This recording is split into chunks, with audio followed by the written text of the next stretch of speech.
There you are, Joe. Just like Kate would have picked if she'd been here to buy it herself. Sam, I just told you while Kate's in Groverdale visiting her sick Aunt Winifred, I'm doing the buying and the deciding. I'll take that one. Well, Joe, those are identical to the one I just gave you. That one.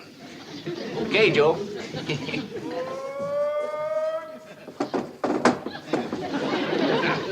That's better. This one's in good shape. Hey, you old fox, you really got the best one out of me that time, didn't you? Well, how much you want for this little beauty, Sam, old boy? $1.25. $1.25 for a washboard? Why, for that money, it ought to have a motor on it. About ready to go, Joe? I'll be along in a minute, Floyd, soon as we straighten out a little price problem. Well, hurry it up. The cannonball's ready to pull out. Make you an offer, 50 cents.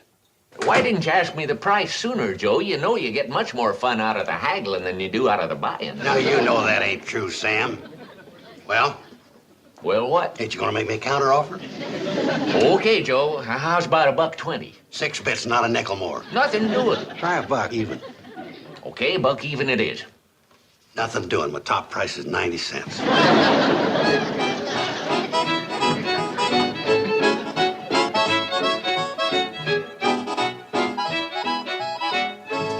There you are, Joe. Congratulations. What's this? That's Drucker's special secret prize of the day. You just won it. You're now officially Hooterville's #1 haggler. Oh, now that's a lot of nonsense, Sam. Let's get back to business. I just made you an offer of 90 cents. What do you say? I say, if you work at it a little bit, you could be the #1 haggler in the whole county. 90 cents. Sold. Let's have the money. Charge it. Charge Let's it. mark it under protest. What do you got here, Sam? Men's hats. They're on special.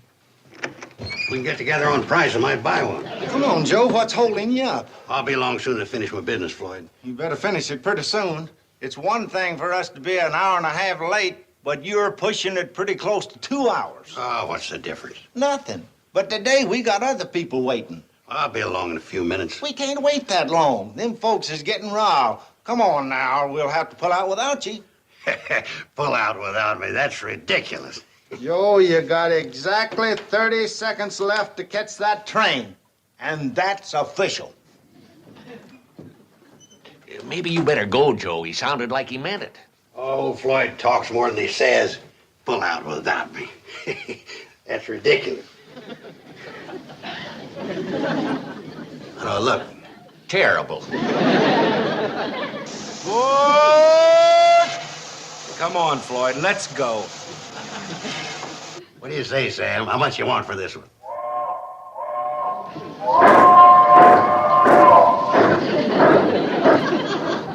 All right, Joe, since you got plenty of time before you start that nice long walk back to Shady Rest, I'm opening the haggling at $1. And you just went off and left Uncle Joe in Hooterville? Had to, Billie Jo. There was people waiting. I went into Drucker 6 times and tried to drag him out. You know him. When he gets to gabbing, there's no way to cork him up. Well, I can understand how you both felt, but I can't help worrying about poor Uncle Joe, walking all that way. Yeah, he's apt to be a little peeved.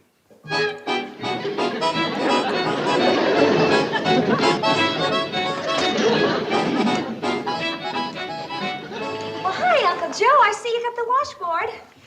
Charlie and Floyd were telling us about how you didn't quite catch the cannonball. Charlie and Floyd who?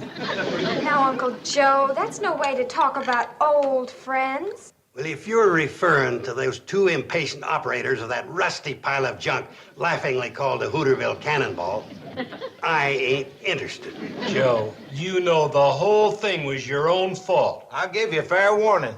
Girls, it seems to me I hear voices in this room. Would you mind telling them that from now on, anytime they're broadcasting, I won't be tuning in? And while you're about it, girls, would you tell old Uncle Sorehead that before we'd talk to him, we'd sooner talk to a hollow log? Girls, would you mind telling them that the thing you usually find at the end of a hollow log is a skunk?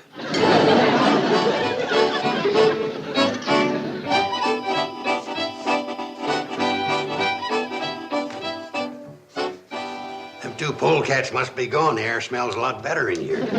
Joe, are you going to keep up this silly fight forever? Silly fight my eye. It's a matter of principle. What principle? I don't know, but there's one here somewhere. Joe, you sure look pretty. Where are you going? Orville's picking me up to take me to a movie matinee. Picking you up? In what? In his flivver. Well, how's he going to do that? The nearest road's 2 miles over the hill. He latched onto some old handcar wheels, and he replaced his regular car wheels with them. You're joshing. There he is. I don't believe it. Well, there's only one way to find out. Come on out and take a look. This I gotta see. Okay, Betty Jo, we're all set. Orville, how did you do it? Brains, patience, and perseverance. And the help of my older brother. He's a mechanical engineer. Well, what do you say now, Uncle Joe? Well, I haven't seen it work yet. Come on, Orville, you could tell us. You pushed it in here, didn't you? Oh, gosh, no, Mr. Carson. Well, hop in, Betty Jo, and we'll show him.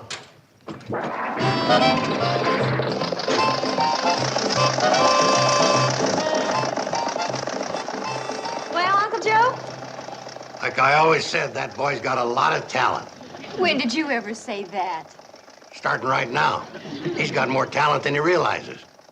In fact, he's just become a partner in a new railroad. I'm a little afraid to ask, but what are you talking about? What I'm talking about is that the Hooterville Cannonball is about to have a little competition from the Hooterville Flivverball.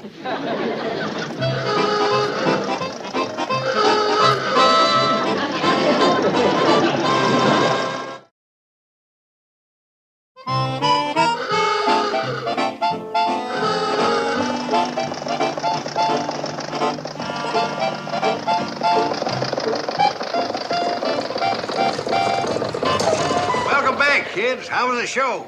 Fine, but riding in this was the real fun.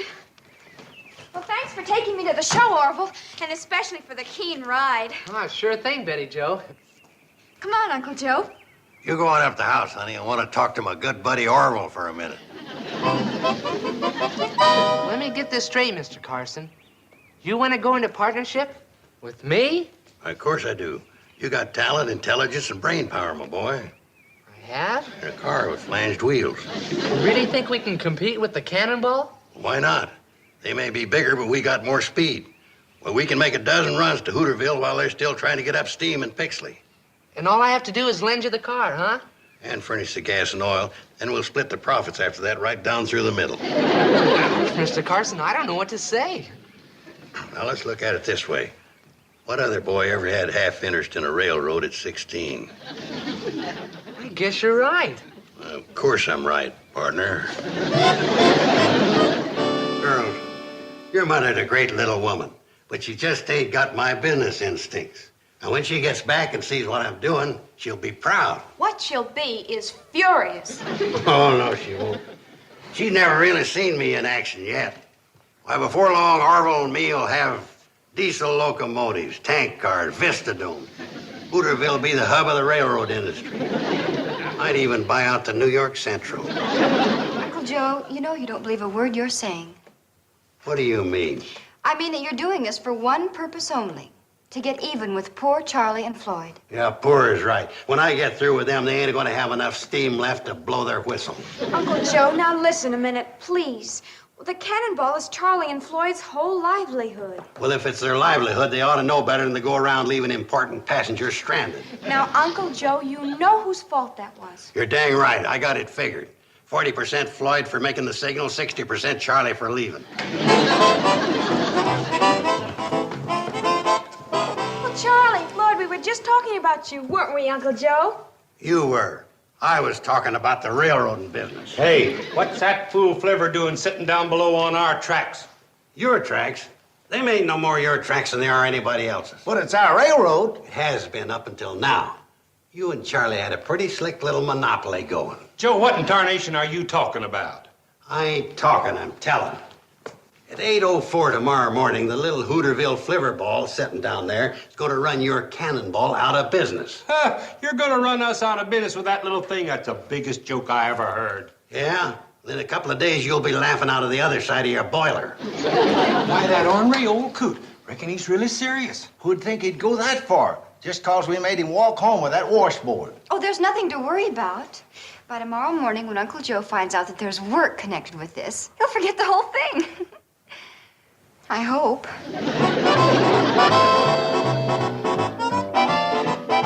Step right up, folks. Ride the Hooterville Flivverball, a new adventure in railroad travel. Remember our slogan, fresh air, low fare. Did you ever see anything as ridiculous in your life? Yeah, Hood riding that pneumonia buggy. Are you tired of riding in that cooped-up coach with its stale, used-up air? Then ride in the wide-open fresh air Flivverball, specially equipped for sightseeing. How do you do, sir? I can see that you're an experienced, discriminating traveler. Just step aboard. We'll be pulling out as soon as we're sure we're not leaving anybody behind. He sure grabs hold of a grudge real strong, don't he? He's got an elephant's memory and a mule's nature. Just step aboard, madam. On the Flivverball, both you and your chicken are welcome.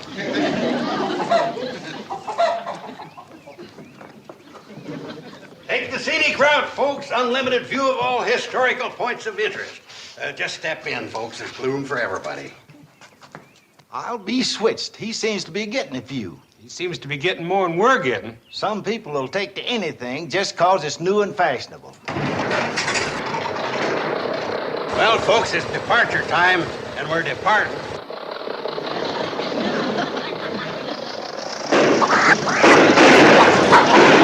I'll say one thing for his train, it's got pickup. Yeah, but we get his overflow.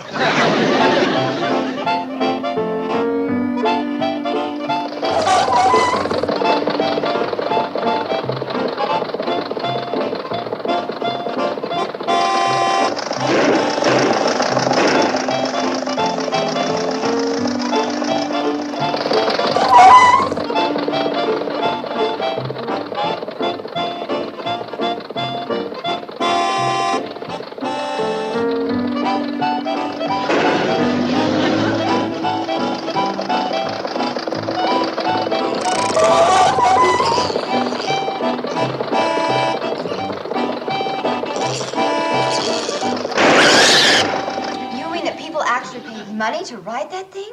Joe was cranking that money changer like somebody'd wound him up at the elbow. Well, where's Uncle Joe now?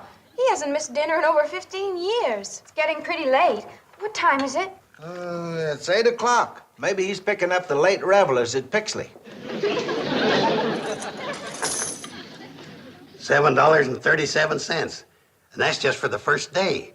After I convert to diesel and get longer benches, I'll have all of Hooterville at my feet. Uncle Joe, you don't really mean that you're going to continue running that Flivverball like this day after day.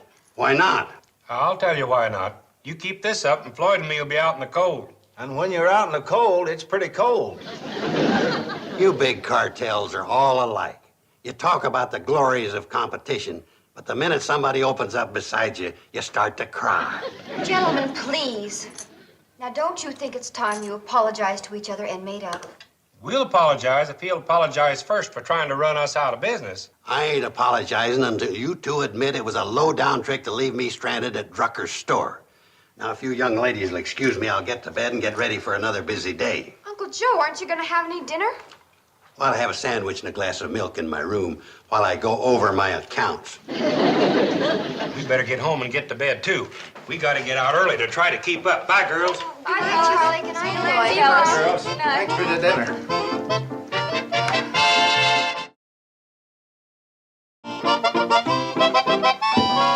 Good morning, Uncle Joe. Hi, Uncle Joe. Morning, Uncle Morning, Joe. girls. You got some breakfast for a hungry railroad man? Mom's in the kitchen getting it ready. Your mom's home? Yeah, she got in last night, and Aunt Winifred's just fine. I can close my eyes and tell you what we're having. Country sausage, buckwheat cakes, and blueberry syrup. That's my favorite breakfast. We told her what's been going on, Uncle Joe. I think she's got a surprise for you. Good morning, Uncle Joe. Good morning. Welcome home, my dear. Thank you. It's good to be home. Tell me something. Are you still in the railroad business? I'll say I'm still in the railroad business. A couple more days and I'll have that cannonball in mothballs. Guess that makes you feel real proud. Well, let's face it, some of us have it, some of us don't. Putting Floyd and Charlie out of business would be a real triumph, wouldn't it? When they sell that cannonball for junk will be the happiest day of my life. Well, I guess when big businessmen get to competing, There's just no room for sentiment. Kate, you're finally getting realistic. You know, in the jungle of big business, somebody has to suffer.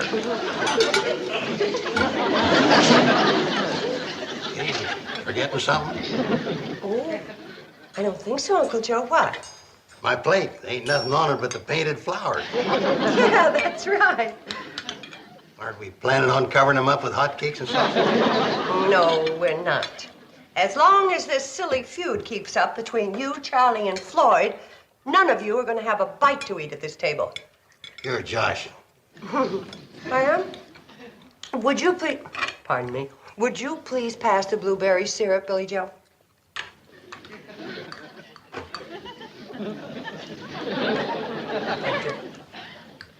Hey, sweet Billie Jo, I think I'm having a bad dream. Oh, no, it's no dream, Uncle Joe. But now that you're a successful railroad man, you can eat in town at the Pixley Diner. Kate, you know I'm a forgiving man. I'm going to give you one more chance to change your mind. Do I get some hotcakes and sausage or don't I? You don't. Pass it, buddy. That does it. Girls, you've got the doggonest, stubbornest mother that ever was. Where are you going, Uncle Joe? Where do you think I'm going? I'm going to run that Flivverball until I die at the throttle of malnutrition. Do we smell sausage and buckwheat cakes? Yeah, and that's all you're going to get's a smell. That woman's turning real difficult. What's the matter with old Grumpy? Uncle Joe's always grumpy when he hasn't eaten breakfast. And he sure hasn't had any this morning. How come? Has he got dyspepsy? No. Uncle Joe just has a bad case of the stubborns. And Mom told him he wasn't going to get a bite of food until he stopped this nonsense with the Flivverball. It's a good thing you're back, Kate. Yeah, smart thinking, Kate. That'll bring him back to his senses. If he's got any. That's the only way to treat a stubborn old fool like him. That's what I thought. I knew you boys would be ready to apologize and make up. Us apologize? To that old railroad pirate? Never in a million years. Well, that just ended breakfast. And you're not gonna feed us either? Not as long as you three keep feuding. Well, Floyd, reckon we might as well get going. I guess we might as well. So long, Kate. So long, boys. Mom, don't you think you were a little hard on Charlie and Floyd? And Uncle Joe, too. Well, you practically took the sausages right out of their mouths. You girls remember when you were little kids and you used to have those stubborn spats with each other? Well, sure, Mom. Well, what you don't remember is how I got you over them. How did you? I used to get you so mad at me that you forgot about being mad at each other. Oh, I see. What you're doing is starving Uncle Joe, Charlie, and Floyd into getting mad at you. And going back to being good friends again. Now, let's clear the table. Mom, there's something I don't understand. What's that, Betty? Well, when we were kids, and you got us over being mad at each other by getting us mad at you, well, how did you get us to stop being mad at you? Honey, that was always the real tricky part.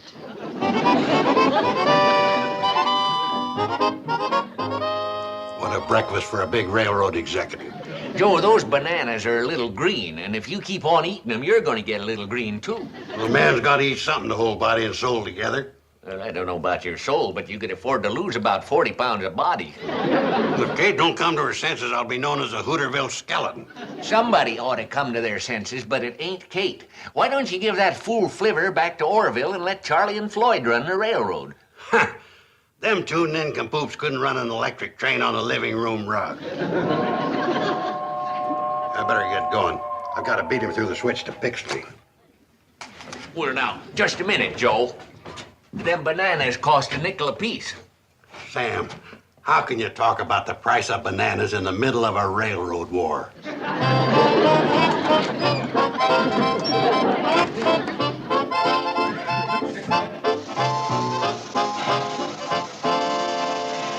I'd have bought more bananas if I'd known I was going to have so many monkeys in here today.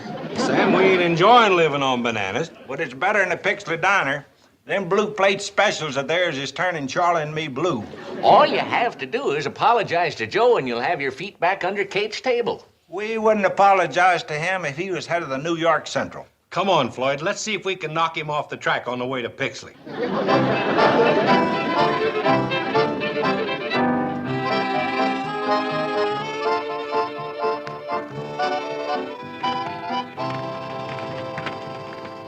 I knew this old army mess kit would come in handy someday.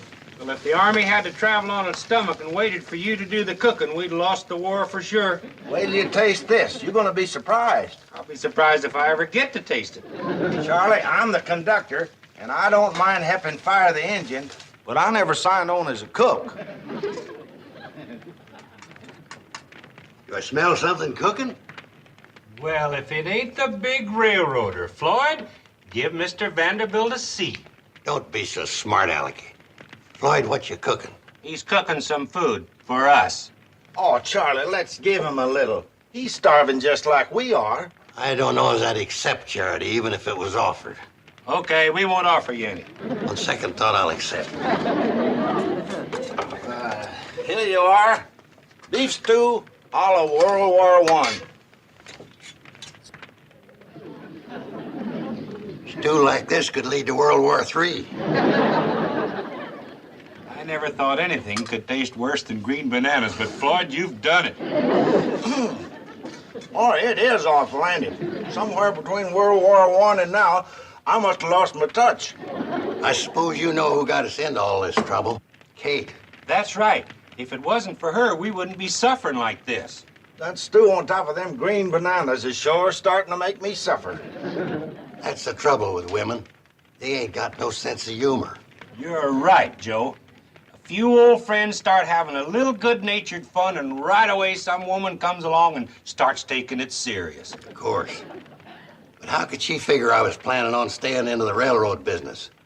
Me up to my ears in work running that hotel.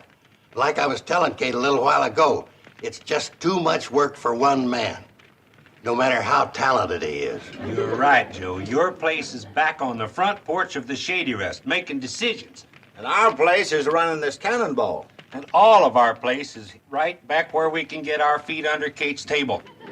You know what's going on over there right now? What? Kate's laying out a spread of chicken and dumplings that'd make a statue come running to the table.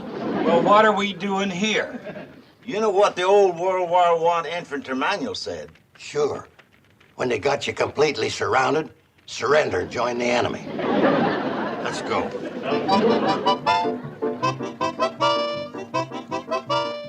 Hi, Kate. Just happened to be in the neighborhood and thought we'd drop in. Just thought we'd come in and say hi. Am I to assume that the railroad trouble is over? What railroad trouble? Kate, hadn't you heard? Uncle Joe's back in the hotel business. Well, I'm sure glad to hear that. We can't get along without you, Uncle Joe. Hear that, boys? Women are helpless without us. Why don't the three of you join us for supper? Oh, I don't know. We just had quite a meal. Quite a meal is right. Oh, well, sit yourselves. I have to call another guest, so please excuse me. Mr. Anderson! Supper's ready. Who's that? That's J.P. Anderson, a salesman, otherwise known as Wipeout Anderson, the bottomless pit of the eating world. Well, we better get to the table before him or there won't be a bone left. Full as we are, I think we'll try a little of your chicken and dumplings, Kate. Well, whether you can choke down a bite or not, it's sure good to see the three of you sitting at this table again. Oh, Mr. Anderson.